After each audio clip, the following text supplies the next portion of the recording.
crazy ant form. How are you? I'm wonderful. How are you? I'm just in awe that you can say my last name. We You worked did really your hard on homework. that one. Trust us. Coming from mine is butchered all the time. So mine is easy. I think Bergman. It's like it's that simple, but it gets butchered all the time. So we work really hard to try to get them right. Thank you. We are so excited to talk to you today, not only about Florida Man, so we're super pumped to talk about the project and your career and everything, but it's been a really long journey for us this past year or so working with the mental health aspect, and we're really diving deep into that, especially in our industry. It's so important. So with your background there, we're super excited to talk to you about that and just have a really good conversation about all kinds of things with you. So it's going to be really fun. So, but what we first like to do is just kind of do an introduction for our listeners out there that may not be familiar with you, and to try to get to know you a little bit. So, your path was a little bit different, right? Like you were born in LA and you figure, okay, well, LA, you just stay there. You're going to go into acting. Sure. Okay. But you took a jump over across the pond and started acting and then came back to LA. Talk about that a little bit. Like, how did you get started? Did you know it was something you always wanted to do, being born in LA, or did you kind of fall into it? How did it happen? Yeah, so I was born in LA, and my mom was really wonderful in that she introduced me to doing commercials and said, I think this is a great way to save money for college and your future, but if you're ever not having fun, we will stop. And There you I'm go. really grateful for that because that really set the tone. Trying to bring myself back to a place of fun and realizing I get to do the thing that I love. Because any profession, things can get really muddied, Oh, for right? And sure. you can start to focus on where you think you need to be or comparing yourself to other people. So I try to come back to that place of fun. So shout out to my mom. Just really grateful for that foundation and that mindset. And then, we moved around a lot. We were in Ireland when I was little. We were in Seattle. We were in Tampa for a little while. So I do have a connection to Florida that is authentic. And we moved over to London for what was supposed to be 6 months. It turned into 8 years. I went to middle school, high school there, Yeah. and Wow. was lucky enough to study theater and film and television over there, and then moved to New York, went back to LA for a bit, and now I go between New York, LA, and Atlanta. So, I'm trying to figure out where keep up with myself. It's a little bit all over the place. Wow, wow, I thought I moved around a lot. That's incredible. Like, that's awesome. So one thing I caught there though, and so I'm interested. So when you first got started over there, right? And I'm assuming because we've had several guests on from across the pond, and they talk about the differences, obviously, and how it's done over there and how it's done here. But what you said, you came back and went to New York. So was it primarily when you were over there? Were you thinking stage? Were you going to be theater acting and like weren't sure about TV and film, or or how did that go? I knew that I wanted to do theater and I wanted to do film and television. And when I got to New York, I kind of got ushered into both. Awesome. So I got Okay. to do a little bit of theater and started auditioning for film and television. And one thing, I try to keep an open mind because I think it's very easy to get fixated on an end goal. Like when I arrive here, then I will have achieved the thing that will give me this sense of fulfillment and success. So I try to steer away from that. I try to say, okay, let's shoot for what feels like it's in alignment that, and right now that's film and television. I would love to go back to theater. But I like to say that keeping an open mind keeps me sane, because if I think it's Absolutely. this or bust, then it's very easy to get aligned with attachment to outcome. And I try to steer clear of that. Oh, for sure. And I mean, we also have a, mental health podcast that we talk about these type of things with. And we had a guest on our last episode who was talking about how, you don't need to set that expectation to a certain thing. Just as long as the wheels keep going, you will reach your destination. I think that is Right. so important. And to be able to, completely navigate different opportunities that present themselves to you. And I think you're doing an amazing job at that and have that right mindset because this podcast is built for the up and comers trying to break into the entertainment industry. And, it doesn't necessarily play out the way you think it will, but you also have to be open to those different opportunities. And I think, what they're going to take away from your story is just that. Just be open, just like-minded, and completely able to take on different challenges that you didn't think necessarily would ever present themselves. So I think that's awesome. I love that you said that, because if you told me, you said that my path has kind of been winding, and Right. it is very true. And if you told me while I was going through it that, because I left the business for a while, I worked with kids with special needs, and was a teacher for a period of time. And now I can look back and connect the dots and say, oh, how lucky am I that I have this passion that I can, continue to bring into my life outside of my career. But when I was in it, I was thinking, what am I doing? Where's my life going? I love teaching, but I felt like I walked away from this dream. Mm. And now I can look back and connect the dots. So for anyone out there who is getting started or in the midst of building a dream, it's uncomfortable. Yeah. No one really talks about, like, the dream will also kick your butt. Yes. You know? Yeah, No one absolutely. really talks about that. And even when if you're working towards a particular goal, when you get to that goal, that will kick your butt. Mhm. I feel like there's always something to be learned and gleaned from a certain situation that we never know while we're in the midst of it. But you can look back and go, oh, that's what I took away there. That's what was going on. Exactly, Yeah. exactly. And a couple of things to take away from there, because, one, I think it's extremely important for anybody trying to break into this industry to understand that it's not linear. It isn't just, it lays out on the timeline all in a straight line, It is all over the place. And it is okay to go over here and then come back to here and then jump over here and come back to there. They need to understand that it isn't just a straight line to success, that there's a lot of different paths to get where you're going. And the other thing that I like that you said is the learning, right? There's always something to learn, because I feel like you're dead in the water if you ever get to the point where you think you know it all. Right. Okay. Right. I reached that first goal. I'm good to go. I know everything I need to know. No. Right. Yeah. Not if you want to go anymore. You don't. Absolutely. And I think recognizing that our worth it's not dependent on where we are on that journey, where we are in the path. Like, I really think there was a younger part of myself that thought, oh, well, if I could just get here, then maybe I'd feel better. Or maybe, because I was aligning my worth with success or lack of in my career. And I just wish I had someone to tell me, like, that you're just a human being doing your best, right? Like, you get to do the thing you love, and it'll unfold, and it'll all look back. It'll make sense in the rearview mirror. But it's why I'm really passionate about it, because I think in any industry, it's very easy to wrap our self-worth up in, the things that we can see. And, what society kind of conditions us to believe is the mark of success. So, that's a different rabbit hole we could go down. Oh, yeah, for sure. Because, Yeah, we all know that success is measured by our own accord and not the other expectations that are placed on us. And there's something else I wanted to touch on, too, because it's a phrase that we just learned recently, and that's called the art monster, which is basically when you let the art that you are passionate about kind of take over your overall humanity. You let it just take over your whole entire life, to where you leave everything else behind, all the other things that you enjoy, all the other things that entertain you, and different things like that. So being able to identify the quote unquote art monster and being able to be like, okay, I'm hyper focused on this when I don't necessarily need to be. Again, what we were talking about at the beginning, like, as long as the wheels keep turning, we're going to get to our destination.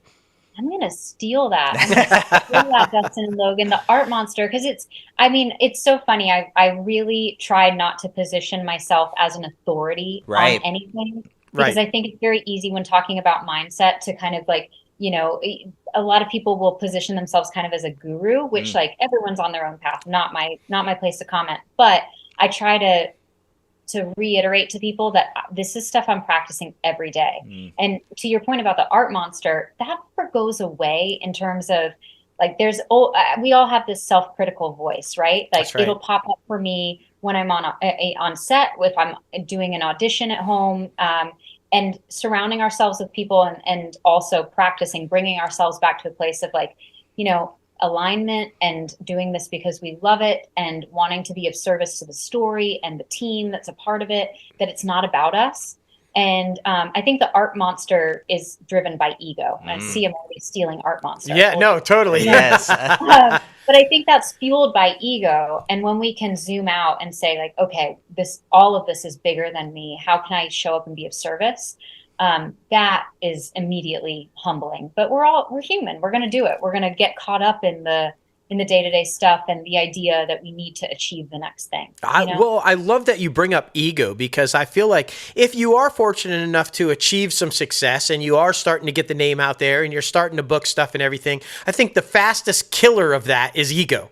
Though once you start believing the hype, once you start saying, oh, I'm this or I'm this or I'm this, that immediately will cave you, and you're going to see that success go really quick, right? It's the people that understand that this is just the job. I'm no better than anyone else right now. I'm just, this is what I do. And I think it's important to remember that, right? It is a passion. It is an art. We love it, but it's still just what we do. It's no different if you're going to be a doctor, or if you're going to be an accountant, or it's just what we do. So we can't buy into that hype when the ego starts to show its ugly face and say, hey, we're better than you because we're this or we're this. I think that, you know, you're asking to kill success really quickly when you start feeding the ego. Kill success and the joy of it, right? Yeah. Because it's being able to zoom out and say, like, what a gift that if I could look back on myself in my lowest moments to know that I was going to get to live even an aspect of a dream I had, but also hand in hand to know that my worth is not wrapped up in it. That's right. And the world is very large and nothing at the end of the day is about me. Like that's why I was knocked on my butt so many times, you know? Right. So for anyone who's in the thick of it, I think one of the most meaningful things is to be able to have conversations like these to say, like, wherever you are on that path, keep going, because then you're going to have a conversation with someone down the line that makes you realize why you walked through all that, you know? And that it's like, that's a different, because I like to think about, you know, vision and having goals for where I'm headed, but from a place of maybe I'll have a conversation with someone one day to say, like, you know what, like, your worth is not aligned with the external. You please do not believe that, you know, this is any of this in terms of acting or whatever career you're in is an opportunity to prove or disprove your worth.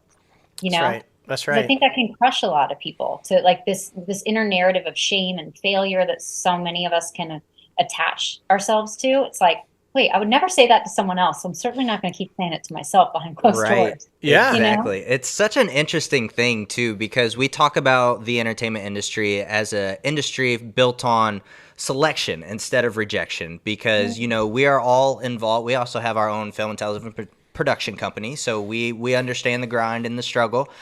So as a person who goes through so many different auditions all throughout, like, you know, your career that you've been going, how do you keep yourself motivated in the sense to where you think you've booked this job and you're really confident about it, but then you never get that callback? So how do you keep yourself motivated for the up and comers?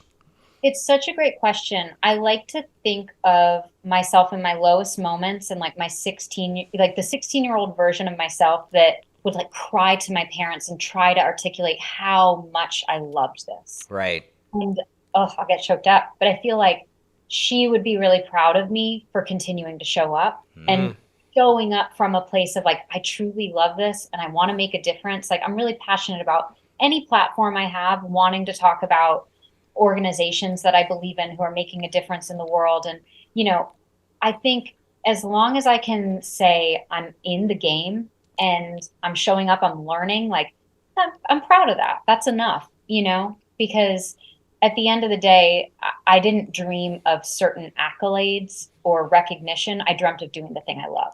Right. You know? Right. So, and I can do that by doing community theater. Sorry to interrupt you. Oh, no, absolutely. You're right. And, you know, you're not the first guest of ours to express it in that kind of a way, right? As long as you're in the game. And even if what you're doing wasn't as much as you expected, didn't go the way you wanted it, you were in the game, you did it, and that's far more than anybody who's not in the game did. And you need to look at it and go, you know what, I gave it my best shot, and maybe it didn't work that time, but I'm proud of what I did, and I'm gonna, because I think like you said, you have to look inward to be able to move forward outward, right? Externally, right? You can't base your self-worth externally. You have to look in first to be able to do that, and you have to know that not everything is going to be great. You know, you give it your best shot, you do well, and you move on. Because I think a lot of people have been conditioned, especially over the last couple of decades or so, to look at failure as some horrible thing, right? And you have to fail in order to learn how to succeed. And I think that we've taken that away from so many people over the last couple of generations. It's like as if it's a terrible thing to fail. It's not. Everybody fails. Like you said, we're human. You have to fail in order to grow, right? Yeah. And I'm so glad you're saying that, because as you're talking, I'm thinking, what allowed me to kind of come back to a place of self-worth and self-confidence, because I've always been my own harshest critic. Right. But my parents have always said to me, like, we want you to be happy. We want you to do the thing you love. We're proud of you no matter what. Yes. And I think whether it's your family or surrounding yourself with people or finding mentors that are able to say to you, you are of worth no matter what. I think that's the thing that can allow you to keep showing up and saying, okay, this isn't, and I so many people will say all the time, like, how do you handle all the rejection? And I'm like, it's going to the gym. It's my training. It's an athlete's not focused on the shots that they miss, right? I'm not an athlete myself, but I imagine they're not always focusing on the shots that they miss, but like sometimes you collect data from those shots you miss. You learn more about your instrument as an artist or an athlete or whatever it is that you're passionate about. So I think, it's learning to enjoy the journey. And I'm working on that every day. Because again, that self-critical voice doesn't go away. No. I think we just accumulate tools to learn to dance with it, That's right. Because we're human. Exactly. That's all we can do, man. I mean, it's very interesting to try to balance everything in different places too, in different places of your life, in different locations, geography wise. And because I mean, we talked about at the beginning, you've been basically all over the world doing what you love to do. So that is a very exciting thing. And I mean, where do you think is probably your favorite place to do what you love? Because, I mean, we saw that you were on Raising Dion. We love Raising Dion. Definitely one of our favorites. Had some of the cast members on and the showrunner, Carol Barbie, on. Yeah, so we just, what's your favorite location to go and do your job? Oh, I love that question. I will say, it's almost like having yourself pick a favorite child, which I wouldn't encourage anyone to vocalize. Right. But I love every experience for a different reason. But something that I actually heard Paul Wilson say that I really held on to, he was speaking at a film festival, and he's like, you have to love it, whether you're doing community theater or it's on a major soundstage. Right. Right. And I think it's corny, but I have loved doing community theater. I love being in classes. I love getting to do it. So, maybe one day working in London again, I'll be able to say like, yeah, I really do love working in London because it is magical. I've loved London. It was a real bucket list moment. I was on FBI, and I, thanks to my incredible team in New York, got to be a part of the Dick Wolf world. And I will say that was a pinch me moment. Like, not only is that entire cast and crew phenomenal, but New York was very painful in a lot of ways when I was living there full time. Because it was when I was doing a lot of learning and growing. Sure. So something about having this moment going back in a different space, because I think sometimes a city can be a reflection of where we are on our journey, Mm-hmm. And New York was a bit of a beast for me when I was in college. So, and the best teacher ever, but a beast. Yes. And I think something about that experience. So I've loved different environments for different reasons, So wow. Yeah. Great answer. Oh, so before we dive into, because you've had massive success, you have been, I feel like anybody who's attained the Dick Wolf universe, you've made it. You've done well, right? But you've been on numerous shows and had a lot of success. So before we dive into that, we got to know, because what's your most embarrassing moment throughout the journey? What was there, a show or a project where you were just like, you thought you would never get past it? You were just, oh my gosh, but now you sit back and laugh about it before we get into all the good stuff. How much time do you have? Endless, however much you have available. I like to joke that my aesthetic is the girl who has lipstick on her teeth. Literally on Florida Man. I love that team so much. And, our DP was like, we were working on a scene, and he was like, you have lipstick all over you. Oh my goodness. I'm like, Absolutely, I do. I'm supposed to strut off from one scene and kind of like look back and give a flirty look. And I walked into a bush. Oh no. Like I'm that girl. I just like it will keep you grounded. Trust me. Oh, for sure, for sure. Yeah, I'm not smooth. Yeah, well, and that's a good transition. Let's jump in and talk about Florida Man. Yeah, I mean, the premise of the show, right? Talk about that because it's an interesting premise as to what the show is about, right? It's based loosely, sort of, kind of on reality of things that and so talk about that first, and then let's talk deep dive into the character or whatever. But tell us what your thoughts on the premise of the show. So it is a wild ride, and I'm so excited for people to see it because it will keep you on the edge of your seat. It will keep you laughing. It's really it's phenomenal writing, and it's such an incredible cast and crew that brought this to life. So Edgar Ramirez's character is a former gambler who owes a mobster a substantial amount of money. In order to pay off that debt, he's working for him. And that mobster's girlfriend runs away to Florida, and Edgar is sent to find her. So the Florida Man memes come to life during that odyssey. Yes. And I play a Orlando news anchor who catches wind of some criminal behavior and decides to try to leverage that drama for her own benefit and further her career. So it's a lot of fun. Oh, I bet. So, now we're like so invested because that's our background is news, right? That's how we got started was in the news industry. So, like so many in our industry, it's like a weird path. We've talked to so many guests who are now doing this, and they started in news. It's like crazy, but that's awesome, and so, now Netflix, right? So yeah, like we always kind of joke about this too, because with Netflix, you're guaranteed, either a 3, 4, 5 seasons or one and you're done. It seems like so many. And that's the moment we're in time. There's so much content, right? Yes, exactly. I'm so grateful it was made and it's airing, and I'm like on cloud 9. So, we'll go ahead and manifest multiple seasons. That's right. And it's why, again, coming back to this moment and being, again, my 16-year-old self is like, are you kidding? What? Yeah.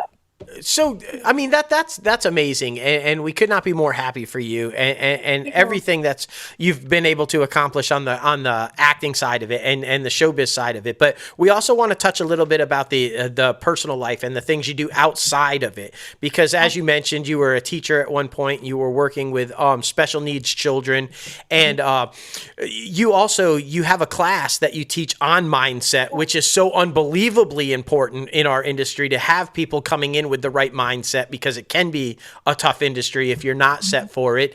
And then doing our research, we see that you donate part of that to helping foster children find their forever homes in LA. It's like that. It's amazing. And so to be able to do what you've done on the work side of it and then be able to take that and still be able to do your other passions and talk about those for a little bit, because I think what you're doing with the children and what you're doing for the people trying to break into this industry with the mindset stuff is so critically important. So talk about both of those for a little bit.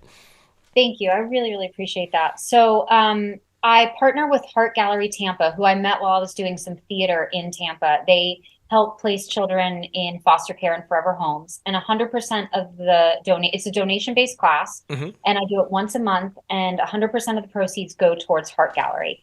And, I reached out to them and said, because when I was living in Tampa, I was able to really directly partner with them.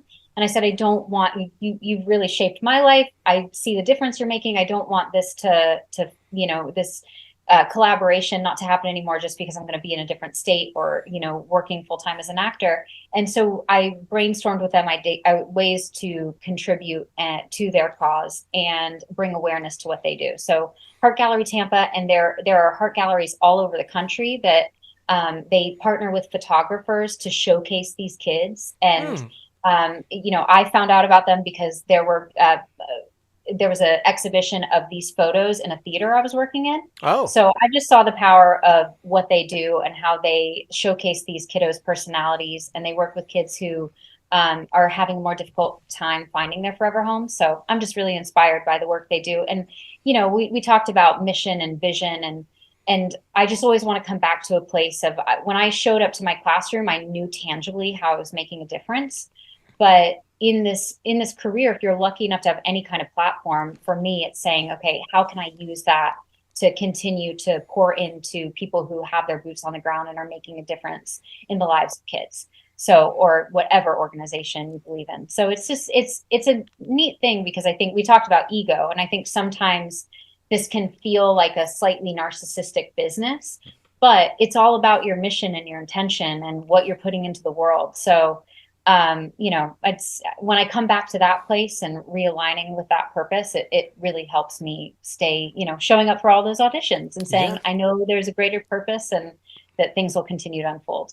Oh, I love that. I mean, Yeah. that's so good. And my fiance, his daughter, is actually in the process now of becoming a teacher. So what advice would you give her? I mean, I feel Oh my like this would be a gosh. good opportunity to ask for. Yes. So, I love that. I think with anything, especially being a teacher, when your heart's in the right place, knowing that you can't underestimate the impact that you have on those children's lives by, and truly, this isn't anything, by making people feel seen, Mm. by really being present with someone, whether it's a child or an adult on a set, or like case in point, you guys, I feel so seen today, that welcomed into this podcast. Like, this is part of me getting to do the thing I love, and I'm grateful for that. So I think, for her, really never underestimating her impact, and that, like anything, there are challenges, but being able to look back and say, I was of service. I showed up. I poured into those children and those families. And what a legacy, you know? Yeah. Well, thank you. That Yeah, just we touches my appreciate heart that. for, Yeah, obviously, for both of us for different reasons, but for proud dad and proud husband. But yeah, Yes. thank you so much. And there's a couple of different things that I want to take from there, because you've referenced mom several times throughout the interview, right? And I think what you're doing, both as a teacher and what you're doing for helping the foster kids and finding those forever homes, because not everybody is fortunate enough to have a stable home or a loving mom or a loving dad. And so for people like yourself to be able to make that a mission to give these people that, it's so critically important, because I think, like you said, being seen and letting them know that we're going to work, we're going to make it okay, we're going to get there, could be the difference between, God forbid, what we've just been seeing so recently with somebody spiraling out of control and shooting up schools, right? That path choice where if they're not seen, the horrible happens, but if they just know someone hears them, someone cares about them, it means the world. And so thank you for doing that and for everything that you're doing that, because I think it's so critically important to get those kids young, and even the older kids, like you said, that are struggling to find those homes, and let them know that it is going to be okay and that you are seen. It's just, even above and beyond what you're doing in the show business side of it, and everybody loves that, and we love all your work, and it's great. Even more so, you're a stellar human being to be able to use that platform and do what you're doing, and I think that's as important, right? We all need that escape from in the movies and TV, and just to sit back and forget about reality for a little bit. But we also need to remember that the reality is real, and we also need to focus there. And you doing that is huge, and we couldn't be more happy to have you on here and be a part of that platform to get that message out there. Thank you. That means more than you know. And I think it's so beautiful that you both asked that question. What's your daughter's name? Emily. Emily. I think it's beautiful that you asked that on Emily's behalf, because that's one thing I think we're so readily able to encourage children, but our need for encouragement doesn't go away. No, exactly. Exactly. And that's the thing, like just the littlest things. I remember when I was a teacher, and today as an actor, someone just saying good work and I see you and keep going is so invaluable, because as she's pouring into those kids, for you guys to know that like celebrating her is so meaningful, because truly being a teacher is one of the most challenging jobs in the world and the most rewarding, Yes. Like the way, what grade does she teach? So she's going to be elementary, right? She's focused on elementary school children. Right. So and her mom also is an educator and in that field, and I think it's so funny, because she went to college and got her degree in mass comm and journalism like dad, but then is going into the teaching like mom. So she's a perfect blend of both. But Awesome. yeah, the heart is there. She's always had this desire for children and to help children and to guide, and she's a very caring person. So we were both kind of thrilled that, oh, this is the path that she's going to decide to take. And, she, not our business. She's like, I want no part of all that. I'm not in the, very supportive, but no part of that. You notice she's not on camera right now. But, but yeah, so, and thank you. We're definitely going to pass along that advice because, I mean, it's invaluable advice, and I think she's going to greatly appreciate that. So, good. Well, I'm grateful for what she does because, it makes such a difference. It really does. Good, incredible teachers. We all have those teachers that we remember that made us feel so loved and encouraged, and yeah, so that's amazing. Mrs. Wilson, second grade. I just boom, I got him. Yeah.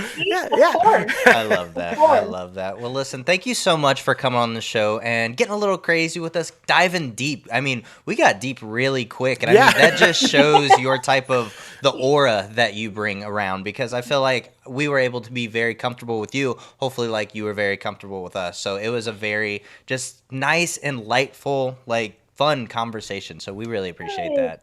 Oh, thank you. This was such a joy, and truly, like, thank you for what you do, because we get to do what we love on screen if we're lucky, or on stage, but to be able to talk about the things we're passionate about, it really is such a gift. So thank you for what you do. Oh, well, and congratulations on the podcast. Yeah, well, and you're gonna have to check out our film. We just made our directorial debut, and it's up and available to watch now, called Deadline. So be sure to check that out and let us know what you think. I love that. Yeah, congratulations. Thank you so much. We'll send you a link.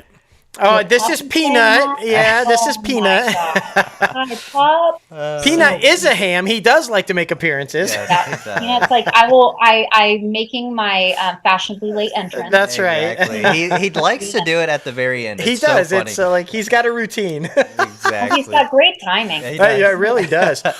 So okay, let's remind everybody, Florida Man on Netflix. Check that out. Do you have anything coming up in the future? You got an Apple project coming up too, right? Yes. So Florida Man premieres on April 13th, and then Bad Monkey on Apple TV Plus will be out later this year with Vince Vaughn, and that's from Bill Lawrence, who created Ted Lasso. Yes. Nice. And then Cinnamon opposite Damon Wayans, which will he's just incredible. Amazing. Wow. So you're just killing it. You're just killing Even it. more reasons to have you back on the show so we can talk about this project. I would love it. Thank you so much for having me. Of course. And it's all you too. But it's all about social media before we let you go. So where can people follow you?